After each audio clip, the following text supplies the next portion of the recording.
2005 से 2010 के बारे में आपने पूछा है, ये बेसिकली वो टाइम है मेरे हिसाब में कि पाकिस्तान का ट्यूनर सीन जिसको कहते हैं JDM ट्यूनर सीन, इसने टेक ऑफ किया था। थोड़ी सी हिस्ट्री में जाते हैं। 2005 से पहले रेसेस होती थी बट ज़्यादातर सिविक्स में सॉक इंजन्स थे, एक आधा B16 डला हुआ था, शराड्स थी। उससे पहले अगर 90s में जाएं तो जेन्युइन स्पोर्ट्स कार की रेसें होती थी, मर्सिडीज़ें, MR2s थी, कुछ एक सुपरा थी, ऑड मस्टैंग थी, ये होती। तो 2005 के बाद से प्रॉपर सीन उठा।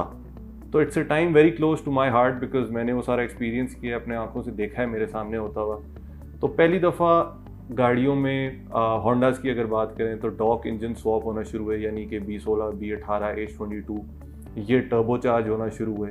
ठीक है, अच्छा टाइम। एक और वजह इसकी ये थी कि दो वजह थी। $1 था 60 रुपये का, अब है 215 रुपये का। तो चीज़ें अफोर्डेबल बहुत ज़्यादा थी, गाड़ियों की कीमतें कम थी, प्लस इंपोर्ट खुली हुई थी।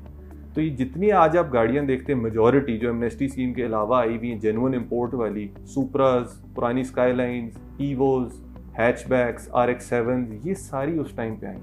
और उस टाइम पे मतलब आप जा रहे होते थे कराची में खालिद बिन वलीद रोड पे या इधर इस्लामाबाद में, तो आप शोरूम्स पे देखते थे, लाहौर में इवन, कि सुपरा खड़ी है जी, फ्रेश क्लियर है, ऑक्शन शीट है, ईवो खड़ी है जी, क्या डिमांड है, 16 लाख डिमांड है, 14 लाख डिमांड है।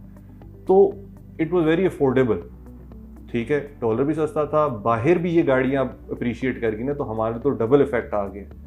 सो मतलब हमने ईवो 7 ऑटो 10-10 लाख की ली, RX-8 RX-7 6-7 लाख की, GTR और सुपरा होती थी तो वो 20 लाख के इर्द गिर्द हो जाती, which was considered expensive. But modifying it was not that expensive because 60 का डॉलर था। देन अगेन टर्बोज आ रहे हैं तो $2000 फील ही नहीं होता था, क्लच आ रहा है $1500 का। अब ये चीज़ें जब आप मंगवाते हो 210 के हिसाब से, प्लस ड्यूटीज़ भी ज़्यादा हो गई, तो बड़ा मुश्किल हो गया। ठीक है, लोगों की अर्निंग्स भी बढ़ गई बट आई डोंट थिंक उस प्रपोर्शन से बढ़ी।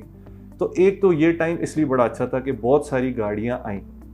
दूसरे इस टाइम में क्या था कि 2006 या 7 में HPR पे डाइनो लग गया, जो कि पहला डाइनो था पाकिस्तान का। उससे क्या हुआ कि लोग परफॉर्मेंस कल्चर की तरफ ज़्यादा आना शुरू हो गए। उन्होंने देखा कि यार ये पावर क्या है, BHP क्या है, ट्यूनिंग क्या है।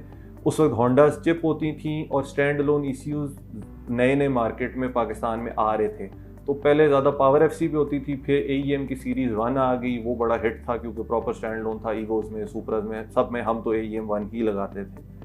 उस पर फिर कराची में नई नई जो इंपोर्ट हुई थी, एक सुपरा, एक ईवो, वो पहली दफ़ा सिंगल टर्बो हुई। सुपरा क्योंकि ट्विन्स आती थी ओरिजिनल, तो सिंगल टर्बो बड़ी कन्वर्जन, और ईवो जो है उसमें बिल्ट इंजन 2.0 और GT35 आई थिंक किट लगी। और सेम इधर इस्लामाबाद में हमने एक सुपरा तैयार की जो बाद में इनफेमस आदिल की सुपरा बनी। पहले कस्टमर था कैस, उसके लिए तैयार की।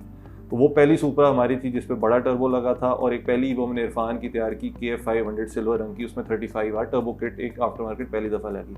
तो बड़े एक्साइटिंग टाइम्स थे। फेसबुक था नहीं, मेरे हिसाब से अच्छा था कि फेसबुक नहीं है। ऑर्कट होता था, उस पर लिमिटेड बातें होती थी, इतनी पॉलिटिक्स नहीं थी। सो गाड़ियों की वीडियोस लगती थी और हर किसी की नई चीज़ थी, तो कोई बैक बाइटिंग उस तरह नहीं कि बुरा लिख रहा है कमेंट्स में, चैलेंज कर दिया, तुमने मुझे आवाज़ कर दी, इस तरह की आजकल स्टूपिड चीज़ें देखते हैं हम कि नहीं मेरा लॉन्च नहीं सही हुआ, मैं हार गया। ठीक है, बहाने वो शुगलबाजी चलती थी बट बहुत फ्रेंडली इन्वायरमेंट थी। यानी कि जब रेसिंग सीन के टाइम पे गैदरिंग जब होती थी रात को, तो मतलब मैं अपने पार्टनर से रेस लगा रहा हूँ, दोस्त आपस में रेस लगा रहे हैं, क्राउड देख रहा है, वीडियोस बन रही हैं। कोई टेंशन नहीं थी कि यार कल कोई वीडियो रिलीज़ हो जाएगी तो हमारी गाड़ी नहीं बिकेगी, तो हमारी रेपो डाउन हो जाएगी, क्योंकि हमने तो झूठ मारा हुआ है कि इतने हॉर्स पावर है और रेस में उसकी परफॉर्मेंस 0 है। तो उस वक्त की जो नोटेबल गाड़ियाँ थीं इस्लामाबाद में, वो मतलब माजिद की सुपरा, आदिल की सुपरा, इरफान की वो बनी थी। उससे पहले डॉक्स में अगर इस सुपरा के टाइम से पहले चले जाएं तो जिस वजह से HPR भी फेमस हुआ था, वो सिविक्स थी होंडा।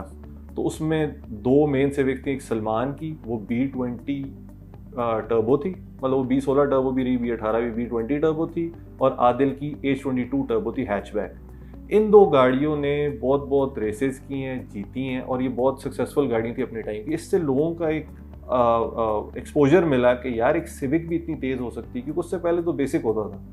तो एक बड़ी मज़े की रेस थी। उस वक्त नई नई सुपर कार्स भी काफ़ी आना शुरू हुई थी। पोर्श खुला था तो पोर्श 911 टर्बो आई थी, M5 और काफ़ी सारी गाड़ियाँ। तो जो आपकी है अली रियाज होते बैरियर टाउन वाले, उन्होंने ली थी 911 टर्बो, नई ब्रांड न्यू पोर्श है, उस वक्त पता नहीं 1.25 या 1.5 करोड़ की थी। तो सारे कहते हैं 1.5 करोड़ की गाड़ी, क्योंकि 1.5 करोड़ की वर्थ थी, एक वैल्यू थी। अब तो करोड़ रुपए पे आई थिंक सिविक पहुंच गई, 11th जनरेशन, नंबर लगा के, ऑन दे के, रिम लगा के। सो खैर, cutting the long story short, वो भी फिरते थे। तो इतनी फ्रेंडली इन्वायरमेंट होती थी कि हमने उनको एक दफ़ा रिक्वेस्ट की कि यार हमने अपनी ये 95 सिविक, जो कि एक 4 डोर सिविक थी, आपकी 911 टर्बो से टेस्ट करनी। उसने कहा कर लो। हमने टेस्ट की, सिविक हारी 911 से, लेकिन आधी या पौनी गाड़ी का गैप था। तो वही एक जीत थी सिविक की कि भाई एक 911 टर्बो जो एक सुपर कार है, अभी भी कंसिडर होती है, और उसके ऑल व्हील ड्राइव है, उसका लॉन्च ये वो, उसको एक 95 सिविक जोड़ गई।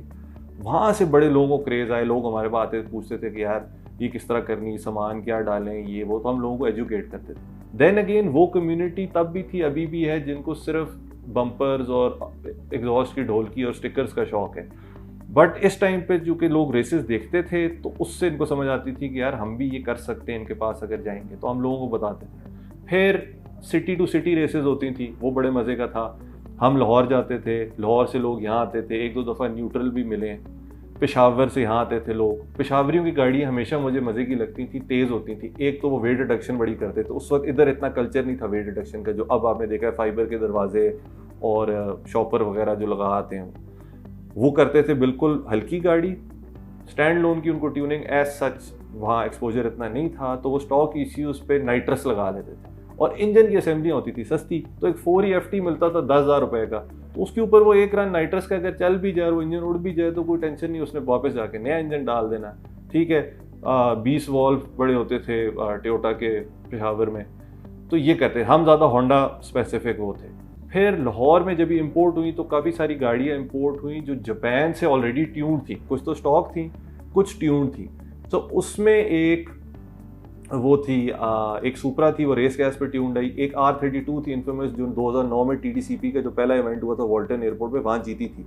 वो गाड़ी चलती कम थी, लेकिन जब चलती थी तो मज़ा आता था। मतलब उसने 9.7 मारा था उस वक्त। इन गाड़ियों में मसला ही था, HKS की इश्यूज़ लगे हुए थे, FCON वगैरह, उसका यहाँ प्रोग्राम नहीं थे लोगों के, तो हम छेड़ नहीं सकते थे। तो वो जिस फ्यूल पे ट्यून आई उसी पे चलती थी, नहीं तो फट जाती थी। लोग उल्टे सीधे फ्यूल डालते थे, वो 2-4 रन चलता फट जाता। बट 1J 2J और ये इंजन इतने सस्ते मिलते थे कबाड़ में कि इंजन उड़ाने की किसी को टेंशन नहीं थी। तो ओवरऑल ये टाइम मेरे हिसाब से पाकिस्तान का एक बड़ा इंपॉर्टेंट टाइम था इस मोटर स्पोर्ट्स कम्युनिटी का, क्योंकि दिस वाज द टाइम कि लोगों को एक्सपोजर मिला।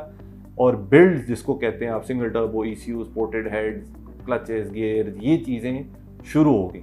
अब तो बहुत हाई लेवल पे चले गई हैं, 2-2 हज़ार हॉर्स पावर GTRs आ गई हैं, और 12-12 horse power, 100 horse power all wheel civics और ईवोज।